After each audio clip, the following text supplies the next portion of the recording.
Oh, there we go. Good evening, everyone. With the posted time having arrived and a quorum of members present, I'll call the Finance Committee meeting for Tuesday, March 14th, 2023 to order. The first item of business on our agenda is the minutes of our previous meeting from 2/28 of 23. Any revisions or corrections to the minutes needed that anybody noted? If not, I'll take a motion to approve them. Motion from Martins, is there a second? Second by Watson. Further discussion?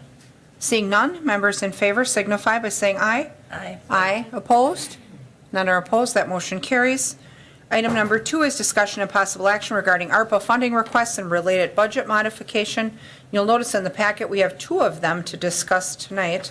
I believe we've page back here in the packet. So we have a request for additional funding from the Public Works Director for the corrosion control treatment optimization study. And you've got some information in your packets about that project. Does anyone have questions for Eric on that at all? It looks like we had capitalized the original study, but they're going to need some additional funding. It looks like, Eric,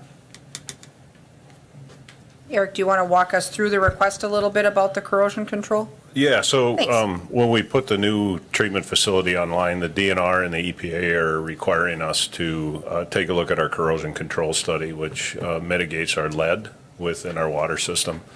And based on their request, we've been doing this in stages. And so initially, it was to investigate our water quality at our existing plant and then investigate the water quality at the new water treatment facility. And then compare those, and then the DNR, we had a few discussions with the DNR. Now, the next steps, they're telling us we need to set up at least 3 skids or pipe loops, and each one of those pipe loops has 3, so there'll be 9 different loops. And this additional proposal is for the purchase and setup, seasoning of those pipe loops, and also the testing that we're going to be required to do according to the draft testing plan that we've been given. At this point, we're not being asked to set up any more test loops, but, you know, depending on the results of the study throughout the study, that could happen as well, so. Okay. And it looks like we're being asked to rank and score an additional 177,501 to add to the original allocation.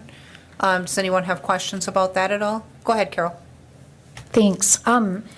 One thing is, you know, if they're requiring this, is there any other source of grants or anything like that possible, or no? There hasn't been at this point for this. So probably you don't, I mean. I don't anticipate, but if anything does come up, Carol, we'll definitely apply for it. Okay. Yeah, Thank okay. you. Yeah. And it's, we're asking for the 177,501, which is the additional pipe loops and setup and study, but then also 170,000 is the estimated additional testing costs. And so that's a total of 347,501. Okay, that's important. And so if there's not additional questions, we'll just need to rank and score that for our next meeting, and then we'd make a decision about that on the 28th, if that's good for everyone. The other request is City Hall entrance security. And that, actually, there's a write-up in your packet. There's been a number of incidents in the building because in almost the entirety of the building is accessible from within the main lobby. So you see there's at least a tentative plan for some security measures and service windows to be added. And that request also has been submitted for ARPA funding. The only other option that we were aware of, and we had talked about projects like this in the past, the only other real funding vector for it is CIP, which would come in January or in July. If the CIP committee would rank and score it high enough, we would, you know, build it into the budget for debt borrowing if that was necessary. So, but let's have some comment from the mayor because she's kind of been living this. So welcome. Yeah, it's been a little wild sometimes around here. So I've actually, the first incident when I took office, 3 years ago, was a little nerve-wracking. So I talked to the police and they sent over 3 different surveys that they had taken to keep the security up here. So it's been a conversation we've been having, but I think an incident at the end of last year is really what caused us to say, hey, let's get serious about this. employees deserve to feel safe. And between what's going on at the courthouse with, the metal detectors and everything, and how we have nothing here, I think there's probably a medium that we can figure out so that everyone is safe here, because some of those incidents have been a little alarming. So. Yep. It sounds like there's been a number of situations, and I know that they had conducted some, even in the past administration, had conducted some security analysis of the building and had revealed some areas that needed attention. Of course, weaknesses that we will not reveal in public, but so there's things that certainly need to be improved to enhance the security of the building and the people that work in it. So there's a request there for us to rank and score those items. If no one has any questions about those, they're pretty well itemized. We could rank and score that as well for next time. Can I just give a? Sure, go ahead. I don't have a question, but just a comment that when I was reading this over, and when I had heard about the other incident, like coming from a school atmosphere, I was really, actually, when I first came in, and first took this role, I was actually really surprised at the access that there is. And I thought about that last night when I was reading this through again. I was thinking about the courthouse. And so I very much, I appreciate this being on the agenda. I definitely think that this is probably very long overdue, so. Okay, excellent. So Wait. go ahead, I Michael. just got a quick question, because in the project description, and I found this a little bit confusing, but, so just for clarification, under project description, I think it's like the third sentence, the municipal clerk's office will be moved to the Birch Room, but the plans look like it's the municipal court's office. So. The court clerk, okay. Court clerk, okay. Okay. So then the clerk, the city clerk, and the customer service windows will stay as they exist. Okay. Okay, Okay, that makes sense. it does. Okay. Any additional questions? If not, go ahead. I was just going to point out too, that you can see that then the judge's office too, the door is into that secure location where the court clerk is. So that I think is an important change too. Would that office that the court clerk occupies then be vacant, or would it be used for a Yes. different purpose, or? It would be vacant for the moment, yeah, but you Okay. could use it for another purpose. Okay. But the courts wouldn't be using that space then? Right. Okay. Okay. All right. So with that, we will then go ahead and rank and score those items for next time, and then we'll see how we come out on the 28th. Item number 3 is discussion and approval of the 2023 Community Development Block Grant Program Year. And you've got in your packets the summary that was vetted and decided upon by the citizen panel that administers block grant. There's always more requests than there is money, but they take their task very seriously in how they try to prioritize funding, and then also fund things that really create a measurable impact, and then also seek to find things that are new, and then also in some ways decrease reliance on the program long term. So what you have in front of you are the requested fundable items. Does anyone have any questions on those proposals? And we do have Tammy Stratz is with us. If you have questions for her, she manages block grant with that panel. And if there are no questions, is there a motion to approve the block grant allocations as set forth by the citizen panel and then forward those to council? Motion by Watson, is there a second? Second by Lukens, further discussion? Seeing none, members in favor signify by saying aye. Aye. Opposed?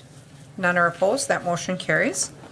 Item number 4 is discussion and possible action regarding claim for recovery of unlawful tax from Achieve Center Incorporated at 528 North 28th Avenue. As you know, there's a defined process that's driven by state law that allows people to oppose their tax assessments. They go through Board of Review, and outside that window, they also can meet with the assessor and try to sort things out and understand them. And so these claims that we receive here are really part of a larger process. And so historically, when we've had these claims, We get a recommendation from staff based on their assessment review of the objection, and then this committee considers that, and assuming that the committee disallows the request, that allows a next step in the process of adjusting those or opposing those tax assessments to come forward. So as you can see, you have a memo in your packet from the city assessor talking about the documents that were received from the Achieve Center and his assessment of the appropriateness of the case. It looks like his recommendation is to deny. Does anyone have questions for the city assessor on this particular item? Because if we deny it, that does enable the property owner to pursue the next steps in the process if they choose. Go ahead, Doug. No, Question? I would move to deny per the staff Okay, recommendation. and since we have to move in the affirmative, we'd need a motion to approve, then a second, and then if everyone wishes to deny, we would all vote no. So is your motion, Doug, then to accept or to? Yes. Okay. The motion in the affirmative would be to approve the item. And is there a second for that to get it on the floor? Second by Martins. Further discussion or questions? Seeing none, then, those in favor of granting the item signify by saying aye. Those opposed that wish to disallow the item, vote no. No. No. No. Let the record show that all 5 voting members have voted in the negative. These also go to the Common Council, but then, because this is really step 1 of the process. It looks like we have the same type of action on item number 5, discussion and possible action regarding claim for recovery of unlawful tax from Roaring Fork LLC at 2205 Stewart Avenue, number 400. Similar process there. Does anyone have questions for Rick on this particular objection form? If not, is there a motion to approve? Motion by Watson, is there a second? Second by Dinny. Further discussion? And those in favor of allowing the claim for recovery, vote aye. Those who wish to disallow, vote nay. Or no.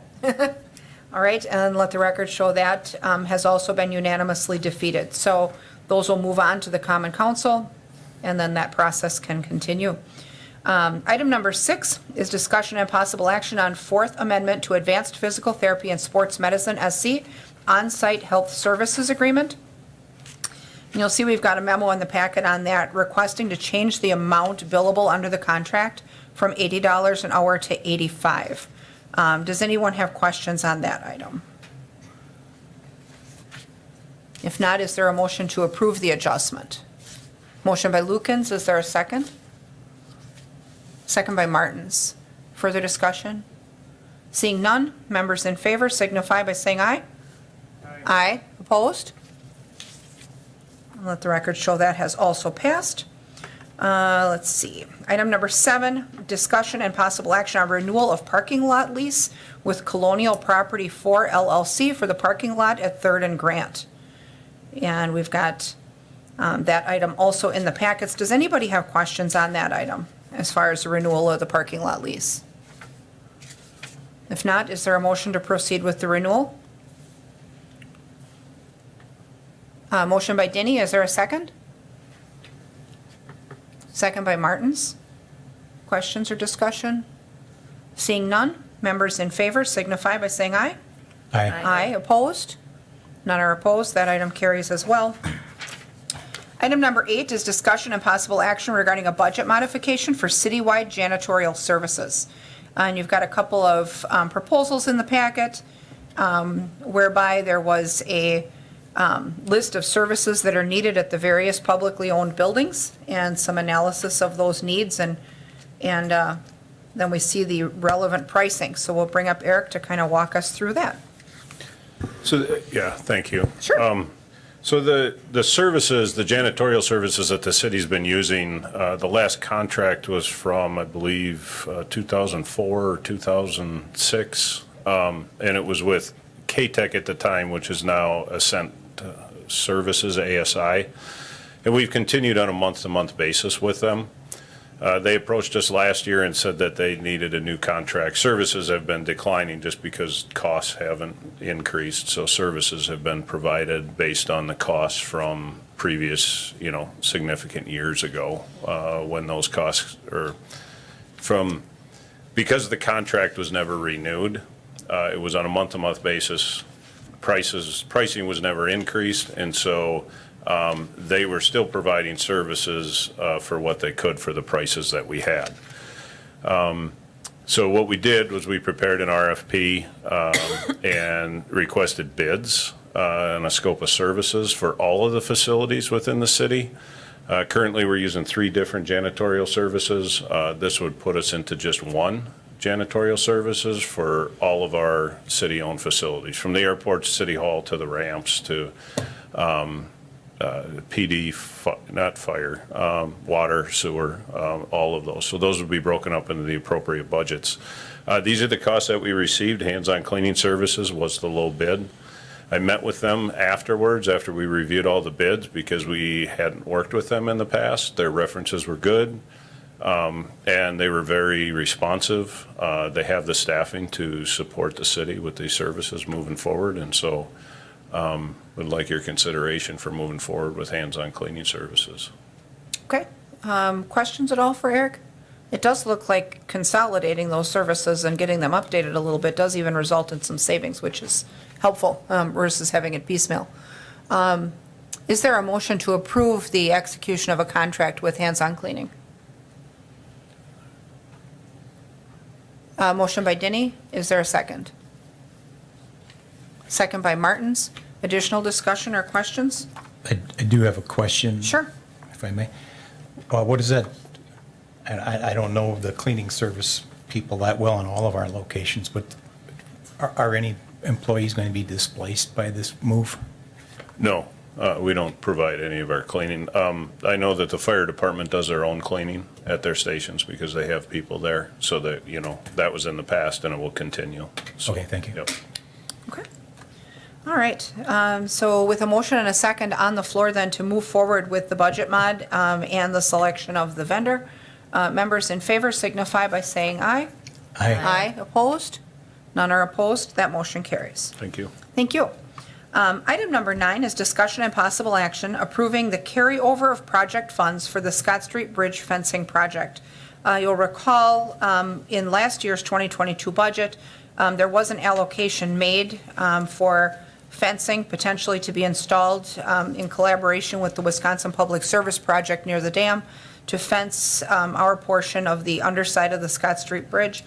That project was put on hold in 2022, partly because it was underfunded compared to the bids.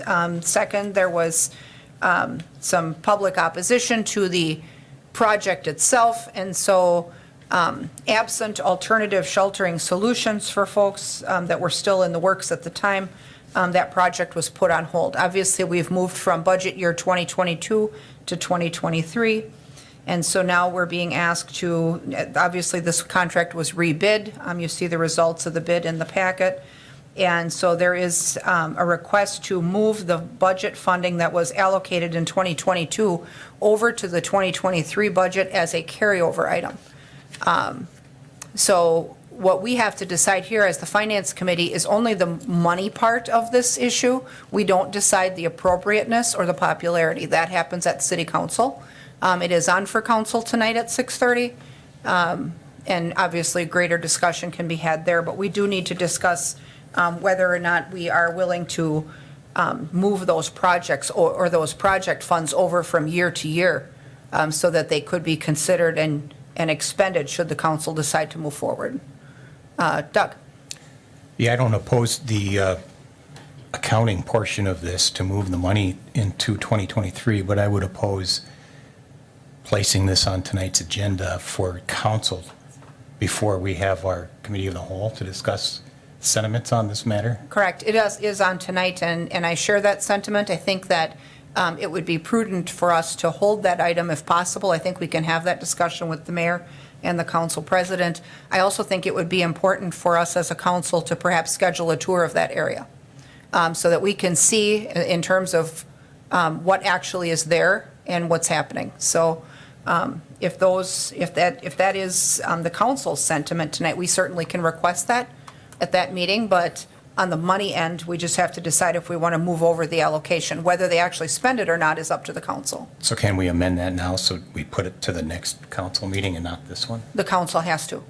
They have to Okay. either pull it from the agenda tonight when we get to the meeting, or they have to table it. So we can't do it for them, but we can have our part of it done. So whenever it happens at council, our committee work is complete. Sarah? So the question that we're just looking for is to carry the money over. Yes. Right?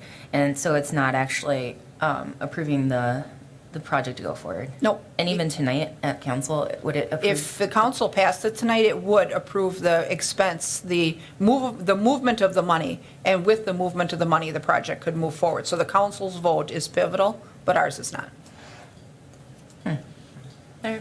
So, do we have a motion from the committee to move the funding from year to year?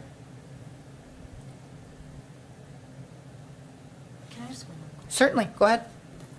So if we decided not to move the money, what happens with it? What happens with the money? It would just return to reserves. So it would go unspent, and then at some later point, if they'd be looking for funding, they'd have to request it either separately through us from another fund source, submit it for CIP, or, whatever funding source is available at the time, so.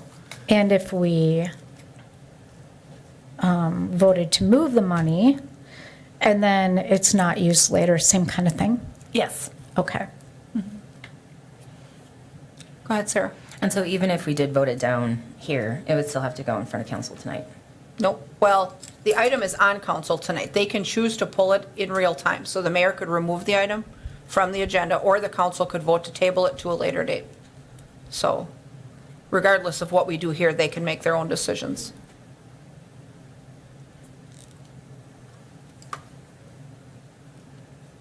So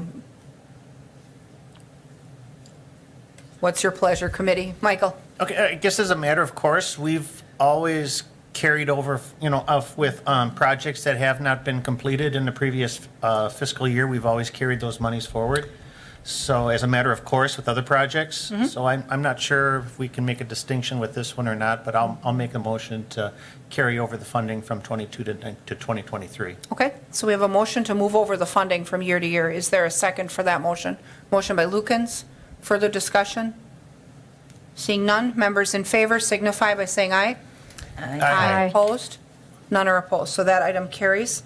And then we can, well, the mayor's here, so I think she's heard our discussion about potentially waiting. But we can also have that discussion between meetings as well if there's time. Let's see here. So item number 10 is discussion and possible action on proceeding with city-owned hangar number 3 door replacement project as sponsor-only funded project administered by the Wisconsin Bureau of Aeronautics with 90% of project costs anticipated to be reimbursed with bipartisan infrastructure law funding in 2023. The estimated project cost is $450,000. And so this actually comes forward also from the airport committee where Alder Dinney and I both also serve. The hangar number 3 is in need of a door replacement. Obviously, these are not normal garage doors. The entire side of the building opens and retracts to let aircraft in and out. So the price tag is a little shocking, but when you see the size of the door, it really isn't. The engineering firm that works with the airport on these projects has written confirmation that funding will be available to reimburse city-provided funds. So if we vote for this funding to move the project along, that funding will be reimbursed with the disbursement from the bipartisan infrastructure bill. And so we confirmed that. We actually asked them to get that in writing at the airport committee meeting and then learned that they already have it. So that assurance is there. I don't know if anyone has any questions about that item, but it would get the project moving sooner than later. Well, Go ahead, Doug. thank you. I would also second that note that this is a safety issue for personnel and aircraft, very expensive aircraft that use that hangar. So we really, to delay this much longer, are potentially at risk. Yep. The other thing we asked about is whether or not it operates with cables, which is what the previously dangerous doors that have had problems down there operated with, and that they do not. So broken cables have been a aggravating problem down there, but this store would not operate that way. So it's actually a little safer too, where it doesn't have cables that can snap.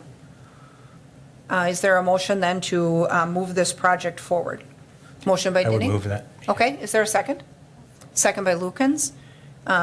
Further discussion or questions? Seeing none, members in favor signify by saying aye. Aye. Opposed?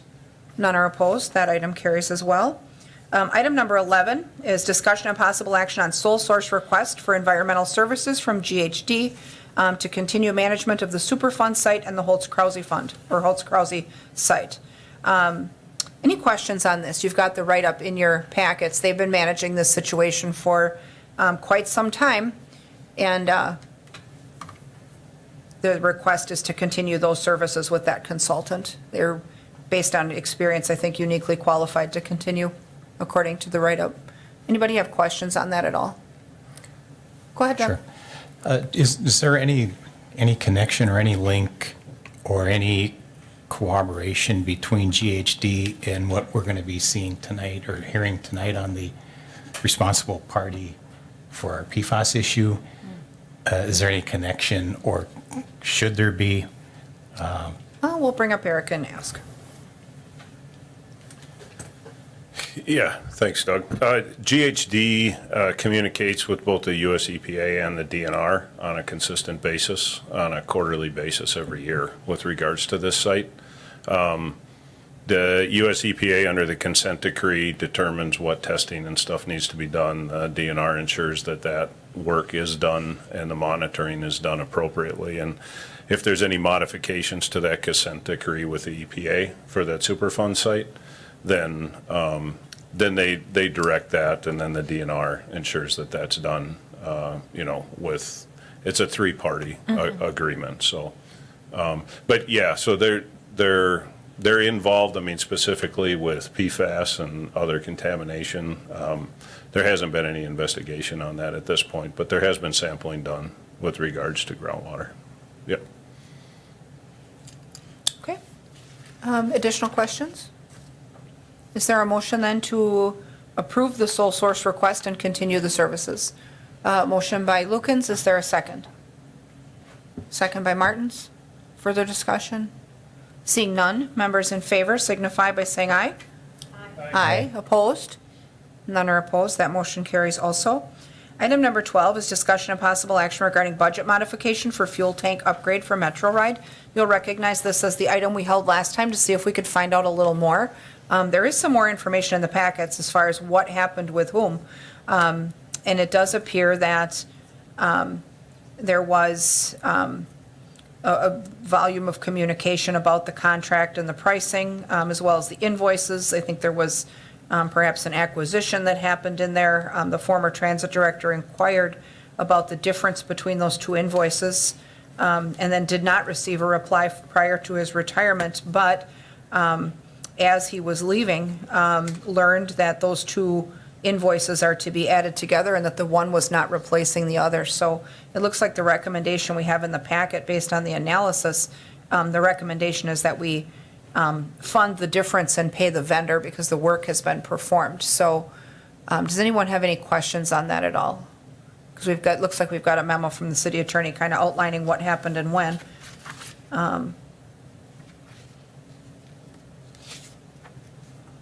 No questions. Is there a motion then to approve the budget modification and move the item forward? Motion by Martins, is there a second?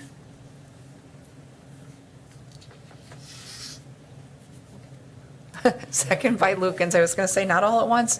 Okay, and then this item would also go to the council for final approval as well, with the supporting documentation that we have in the packets to outline kind of the what happened, so everyone can understand where we're at with it.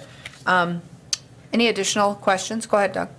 Yeah, maybe this is an opportunity to just put out a little reminder, lessons learned maybe for our project managers, supervisors, leaders. When you get some bad news or a project turns on you, it's a much better option to let somebody know right away, get the chain of command involved, get the governing body involved, because the longer things get delayed, the worse it usually gets. So this one is a little cloudy, and I wish I was more clear on it, but, here we are. Yep. I don't disagree. And so with a motion and a second on the floor then to move the item forward, members in favor signify by saying aye. Aye. Opposed? None are opposed. That item carries. Item number 13 is discussion and possible action approving two appraisals for Stewart Avenue, South 72nd Avenue to South 48th Avenue Street Project for parcel 38 at 5512 Stewart Avenue and parcel 46 at 5108 Stewart Avenue. We have this item placed for open and closed session. Is there any part of this that we want to discuss in open prior to closed? Okay, Public Works Director is signaling there is not. So at this point, we can move into closed session if someone would read the closed session language. Is there a volunteer? I got it up, I'll read it. Okay, thank you, Michael. Okay, I make a motion, we go into closed session pursuant to section 19.85 sub 1 sub E of the Wisconsin statutes for deliberating or negotiating the purchase of public properties, the investing of public funds, or conducting other specified public business whenever competitive or bargainier reasons require a closed session regarding approving two appraisals for the Stewart Avenue, South 72nd Avenue to South 48th Avenue Street Project for parcel 38, 5512 Stewart Avenue, and parcel 46, 5108 Stewart Avenue. Okay, is there a second for closed session? Second by Watson. We'll do a roll call vote for closed session. Denny? Aye. Martins? Aye. Lukens? Aye. Watson? Aye. I'll vote aye as well. We'll adjourn to the Maple Room, and if there's open session action to take thereafter, we'll reconvene in this chamber. Thank you.